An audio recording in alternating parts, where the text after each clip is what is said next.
Hi kids, welcome to Stories by Mom.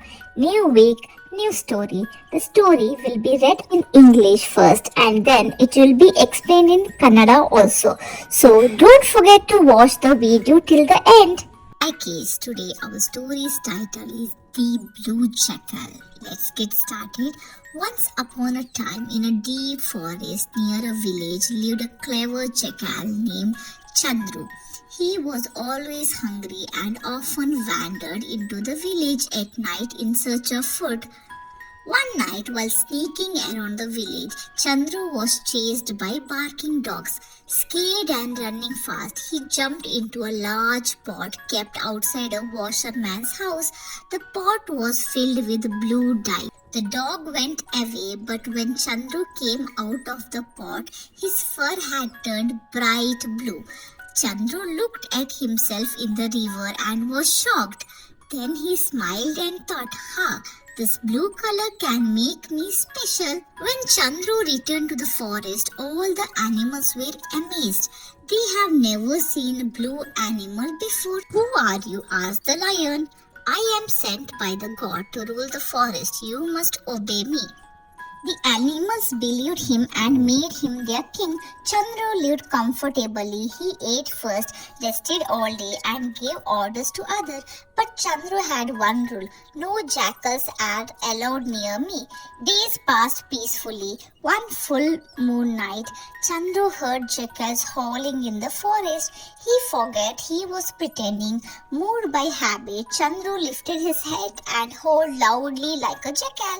The lion and other animals heard him and understood the truth at once.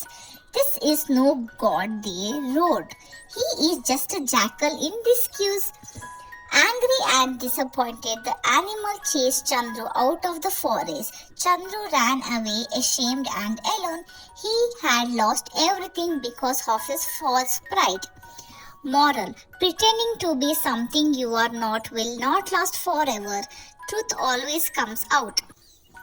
ಒಂದ್ಸತಿ ಒಂದು ಊರಿರುತ್ತೆ. ಆ ಊರ ಹತ್ರ ಒಂದು ದಟ್ಟವಾದ ಕಾಡಿರುತ್ತೆ. ಆ ಕಾಡು ಒಳಗಡೆ ಒಂದು ಗುಳ್ಳೆ ನರಿ ಇರುತ್ತೆ. ಅದ್ರ ಹೆಸರು ಚಂದ್ರು ಆಗಿರುತ್ತೆ. ಆ ಚಂದ್ರುಗೆ ಯಾವತ್ತೂ ಹಸಿವಾಗ್ತಾ ಇರುತ್ತೆ. ಅದಕ್ಕೆ ಅದು ಊರೊಳಗಡೆ ಹೋಗ್ತಾ ಇರುತ್ತೆ ಊಟನ ಹುಡ್ಕಕ್ಕೆ. ಪ್ರತಿ ರಾತ್ರಿ ಹೋಗ್ತಾ ಇರುತ್ತೆ. ಒಂದಿನ ಅದು ಊರೊಳಗಡೆ ಮೆತ್ತಿಗೆ ಹೋದಾಗ ಅದನ್ನ ನಾಯಿಗಳು ಅಟ್ಟಾಡ್ಸ್ಕೊಂಡು ಬರುತ್ತೆ. ನಾಯಿಗಳು ಅಟ್ಟಾಡ್ಸ್ಕೊಂಡು ಬಂದಾಗ ಅದಕ್ಕೆ ಭಯ ಆಗ್ಬಿಟ್ಟು ಅದು ಓಡಿ ಹೋಗಿ ಒಂದು ಪಾತ್ರೆ ಇರುತ್ತೆ, ಮನೆ ಹೊರಗಡೆ ಒಂದು ಪಾತ್ರೆ ಇದ್ದು ಒಳಗಡೆ ಅದು ಜಿಗ್ದು ಬಿರುತ್ತೆ. ಆ ಪಾತ್ರೆ ಅಲ್ಲಿ ಏನಿರುತ್ತೆ, ಆ ಪಾತ್ರೆ ಒಳಗಡೆ ಫುಲ್ ಪೇಂಟ್ ಇರುತ್ತೆ, ನೀಲಿ ಬಣ್ಣದ ಪೇಂಟ್ ಇರುತ್ತೆ. ಅದ್ರ ಒಳಗಡೆ ಅದು ಹೋಗುತ್ತೆ.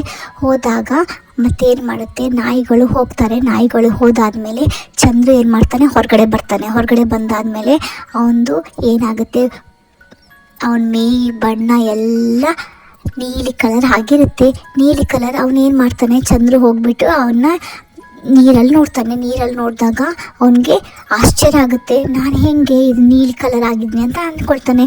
ಮತ್ತು ಅವನು ನಗ್ಬಿಟ್ಟು ಅವನು ಯೋಚನೆ ಮಾಡ್ತಾನೆ, ಈ ನೀಲಿ ಬಣ್ಣ ನನ್ನನ್ನು ಎಲ್ಲರಿಗಿಂತ ವಿಶೇಷತೆ ಮಾಡುತ್ತೆ, ನಾನು ಎಲ್ಲರಿಗಿಂತ ಬೇರೆಯಾಗಿ ಕಾಣ್ತೀನಿ ಅಂತ ಅವನು ಅಂದ್ಕೊಳ್ತಾನೆ. ಅಂದ್ಕೊಂಡಾದ್ಮೇಲೆ ಅವನು ಏನು ಮಾಡ್ತಾನೆ, ಕಾಡಿಗೆ ಹೋಗ್ತಾನೆ. ಕಾಡಿಗೆ ಹೋದಾಗ ಎಲ್ಲ ಪ್ರಾಣಿಗಳಿಗೆ ಅವನ್ನ ನೋಡಿಬಿಟ್ಟು ಆಶ್ಚರ್ಯ ಆಗುತ್ತೆ. ಅವ್ರು ಯಾವತ್ತೂ ನೀಲಿ ಬಣ್ಣದ್ದು ಪ್ರಾಣಿನ ನೋಡಿರಲ್ಲ. ಅವನು ಮತ್ತೆ ಕೇಳ್ತಾರೆ, ಸಿಂಹ ಕೇಳ್ತಾನೆ, ನೀನು ಯಾರು ಅಂತ ಕೇಳ್ತಾನೆ ಸಿಂಹ ಕೇಳಿದಾಗ ಅವನೇನು ಹೇಳ್ತಾನೆ, ನನಗೆ ದೇವರು ನನ್ನನ್ನು ಇಲ್ಲಿ ಕಳಿಸ್ತಿದ್ದಾರೆ, ನೀವು ನಾನು ಹೇಳಿದೆಲ್ಲ ಮಾತು ಕೇಳಬೇಕು ಅಂತ ಆ ಗೂಳಿನರಿ ಹೇಳುತ್ತೆ. ಅವ್ರು ಏನು ಮಾಡ್ತಾರೆ, ಅವ್ರ ಮಾತನ್ನು ನಂಬಿಟ್ಟು ಹೇಳ್ತಾರೆ, ಆಯಿತು ನೀನು ನಮ್ಮ ರಾಜ ಆಗು ಅಂತ ಹೇಳ್ತಾರೆ. ಚಂದ್ರು ಅಲ್ಲಿ ಒಳ್ಳೆ ರೀತಿಯಲ್ಲಿ ಇರ್ತಾನೆ. ಅವನು ಮೊದ್ದು ತಿಂತಾನೆ, ಪ್ರತಿದಿನ ಆರಾಮ್ ಮಾಡ್ತಾ ಇರ್ತಾನೆ. ಮತ್ತು ಎಲ್ಲರಿಗೆ ಆರ್ಡರ್ ಕೊಡ್ತಾ ಇರ್ತಾನೆ, ಈ ಥರ ಮಾಡಿ ಆ ಥರ ಮಾಡಿ ಅಂತ. ಒಳ್ಳೆ ರೀತಿಯಲ್ಲಿ ದಿನ ಕಳೆಯುತ್ತೆ. ಒಂದು ಹುಣ್ಣಿಮೆ ರಾತ್ರಿ ಚಂದ್ರಿಗೆ ಏನಾಗುತ್ತೆ, ಗುಳ್ಳೆ ನರಿಗಳು ಕೂಗೋದು ಕೇಳಿಸುತ್ತೆ ಕಾಡಲ್ಲಿ. ಅವನು ಕೇಳ್ಬಿಟ್ಟು ಏನು ಮಾಡ್ತಾನೆ, ಅವನಿಗೆ ಅಭ್ಯಾಸ ಆಗಿರ್ತಲ್ಲ ಅದನ್ನು ಕೇಳಿಬಿಟ್ಟು ಅವನಿಗೆ ಮರ್ತೋಗುತ್ತೆ ಅವ್ನು ನಾಟಕ ಮಾಡ್ತಾ ಇದ್ದಾನಂತ. ಅವನು ಗೂಳೆ ನರಿ ಅಲ್ಲ, ಗೂಳೆ ನರಿ ಎಲ್ಲರೂ ಕೂಗುವಾಗ ಆ ನರಿನೂ ಎಲ್ಲ ಕೂಗ್ತಾರೆ. ಅದು ಅವನಿಗೆ ಅಭ್ಯಾಸ ಇದ್ದ ಕಾರಣದಿಂದ ಅವನ ತಲೆ ಎತ್ತಿಬಿಟ್ಟು ಏನು ಮಾಡ್ತಾನೆ, ಕೂಗ್ತಾನೆ ಅವ್ರ ಥರನೇ.